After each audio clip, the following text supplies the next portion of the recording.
bonsoir à tous, bienvenue dans Info Soir. Au sommaire de cette édition, le piton de la fournaise comme vous ne l'avez jamais vu. L'éruption a été filmée par un drone. Les coulées de lave menacent désormais le réseau routier. Ce devait être la solution pour lutter contre les discriminations à l'embauche. Le CV anonyme ne sera finalement pas obligatoire dans les entreprises françaises. Et puis enfin, quand un rappeur met sa notoriété et surtout son argent au service des banlieues, Kerry James a décidé d'utiliser une partie des recettes de ses concerts pour financer les études de jeunes défavorisés. Pour la troisième journée consécutive, le piton de la fournaise est au centre de toutes les attentions sur l'île de la Réunion. Un volcan qui se montre plutôt capricieux avec une activité fluctuante. Et puis cette question au bord de toutes les lèvres, la lave déferlante va-t-elle couper la route? On fait le point tout de suite avec Isabelle Allan sur les dernières images exclusives du piton filmées par un drone. Une éruption qui fait tourner les têtes. Nous sommes sur le toit du volcan avec vue à 180 degrés. Sur ces images prises par un drone, les fontaines de lave jaillissent, projetées à 40 mètres de haut. Des fontaines d'une ampleur exceptionnelle pour les scientifiques de l'observatoire. Au troisième jour de l'éruption, seule une fissure émet encore de la lave. On la voit ici couler le long du flanc est et descendre dans les grandes pentes vers la route des laves. À côté, les projections de lave sont en train de former un cône. Sur ces images aériennes spectaculaires, on aperçoit deux scientifiques qui prélèvent des roches pour les analyser. À 50 mètres d'eux, le volcan crache ses laves. Rencontre de l'infiniment petit avec l'infiniment grand.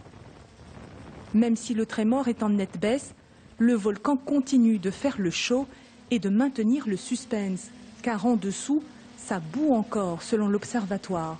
Un regain d'activité est possible. La fournaise nous réserve encore des surprises explosives.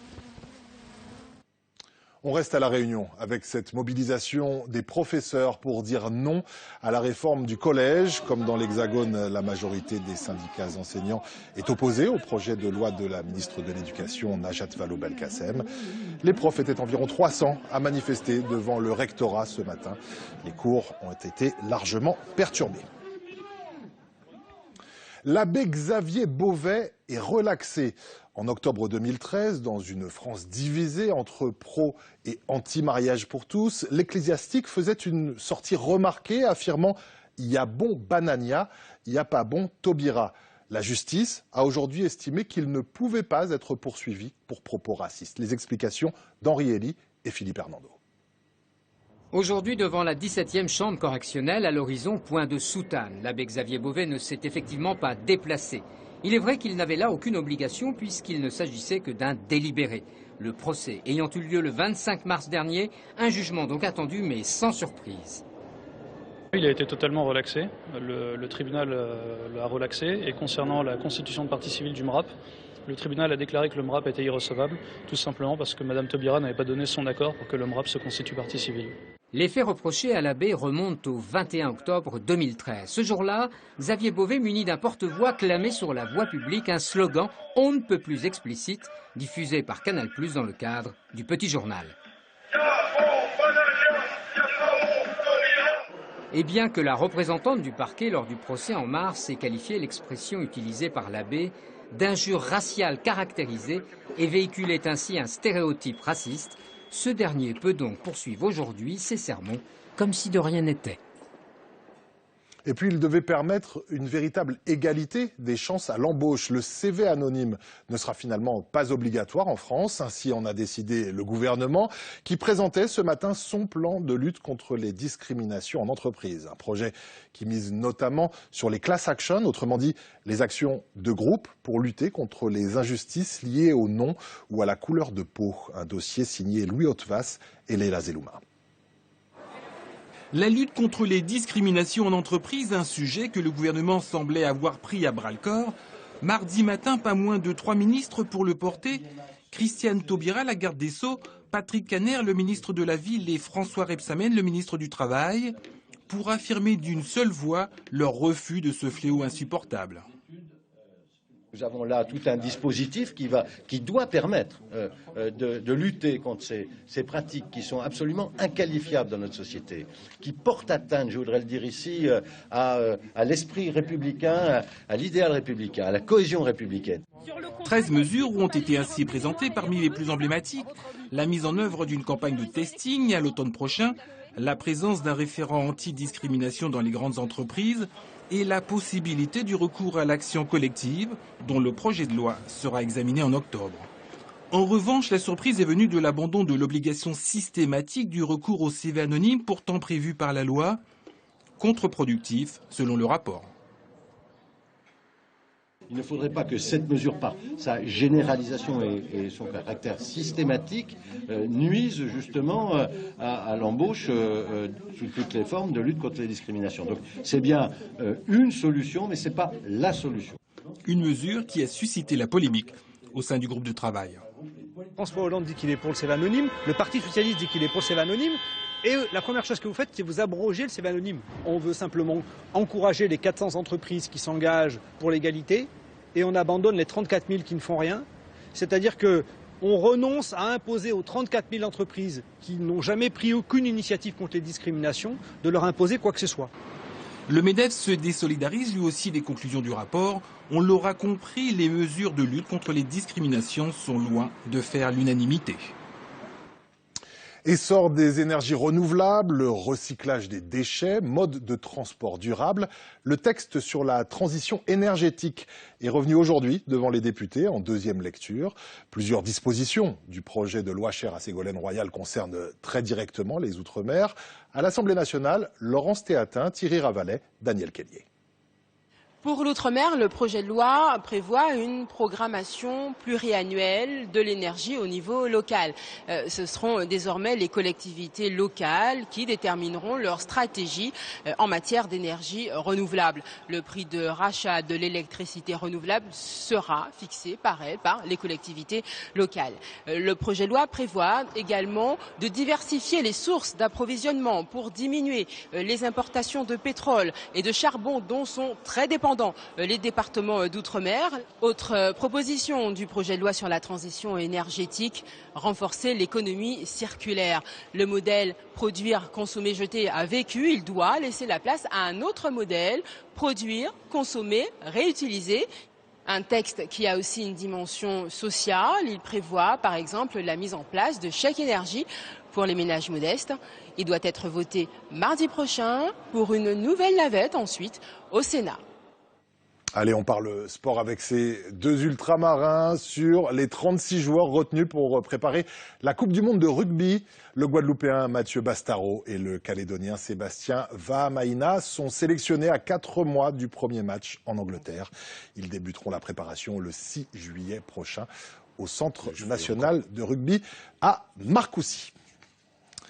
Un mot de tennis avec le tournoi de Roland-Garros qui a débuté dès aujourd'hui avec les qualifications, une sorte de mini-compétition avant le grand tournoi bien sûr.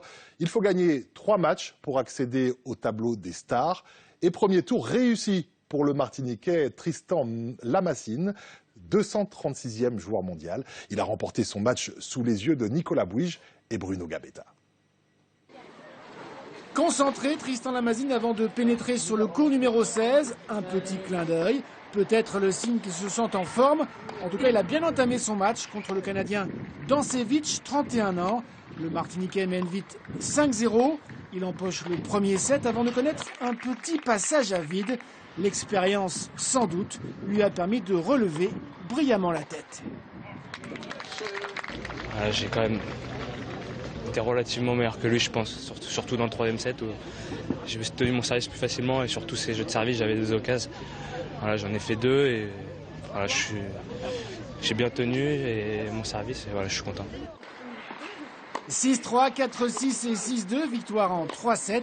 Comme l'an passé, Tristan Lamassine franchit le premier tour des qualifs à Roland-Garros.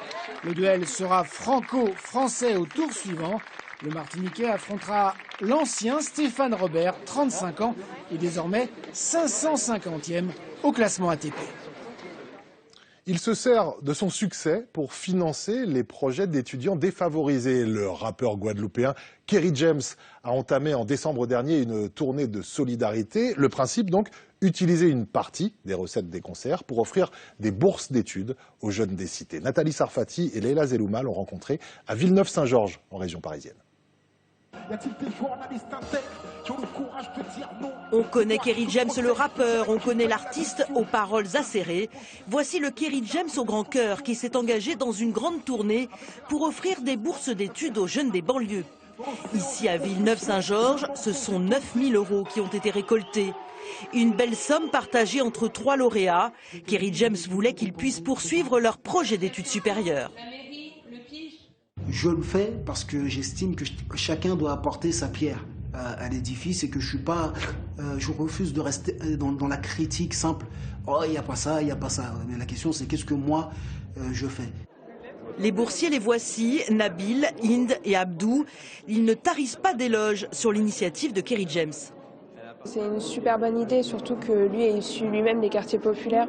Donc tendre sa main aux autres jeunes issus des mêmes quartiers, de la même condition sociale, je trouve qu'il n'y a rien de plus beau quand on a réussi. Il nous a tendu la main, c'est tout à son honneur. Mais s'il n'y avait pas eu cette main-là, eh ben, on aurait cherché par nous-mêmes. Force est de constater qu'on est en bas de l'échelle sociale. La tournée solidaire de Kerry James a déjà bénéficié à plusieurs jeunes en banlieue parisienne, en Guyane et peut-être bientôt en Guadeloupe, d'où il est originaire. À chaque fois, la même envie d'encourager des jeunes qui, comme lui, ont grandi dans des quartiers défavorisés. On voit vraiment des histoires qui sont... Il y a des gens qui sont vraiment des gens courageux. Qui travaillent pendant toutes les vacances, le week-end, pour financer leurs études parce qu'ils n'osent pas demander à leurs parents qui ont déjà beaucoup de charges et des revenus très faibles. Kerry James a trouvé le moyen d'aider, mais aussi d'éveiller les consciences pour créer un véritable élan de solidarité. Et enfin, deuxième épisode de notre série consacrée à l'entrée de Dany Laferrière à l'Académie française. L'auteur de L'énigme du retour sera, je vous le rappelle, le 28 mai prochain, le premier haïtien et le premier québécois à devenir immortel. Nouvelle incursion sous la coupole avec Christian Tortel, Massimo Bulgarelli et Jean-Pierre Magnodet. Le simple visiteur ressent le poids de l'histoire sous les 44 mètres de la coupole qui reçoit les académiciens depuis 1805. Pour être élu, il faut faire acte de candidature. Dany Laferrière a été élu au premier tour par 13 voix sur 23. Ici, il prononcera son discours de réception, debout en habit vert et épais. Pourquoi Dany Laferrière s'est-il présenté à l'Académie française ? Par audace a-t-il répondu en précisant, à la manière de Toussaint l'ouverture, pour ouvrir des chemins nouveaux et être présent au monde.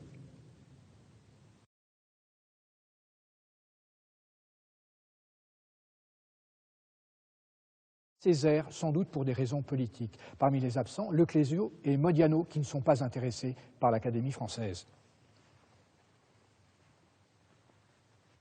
Voilà, page spéciale signée Christian Tortel. Et je vous rappelle qu'Info Soir sera d'ailleurs en direct du 23 quai de Conti, de l'Académie française, donc le jeudi 28 mai, pour la réception solennelle de Dany Laferrière. Donc. C'est la fin de cette édition. Merci de votre fidélité. Demain à 12h30, vous avez rendez-vous avec Karine Sigaud-Zabulon. L'actualité des Outre-mer reste également disponible 24 heures sur 24 et 7 jours sur 7 sur notre site internet www.lapremière.fr. Et j'aurai quant à moi grand plaisir à vous retrouver demain à 19h40. Je vous souhaite à toutes et à tous de passer une très belle soirée sur France O.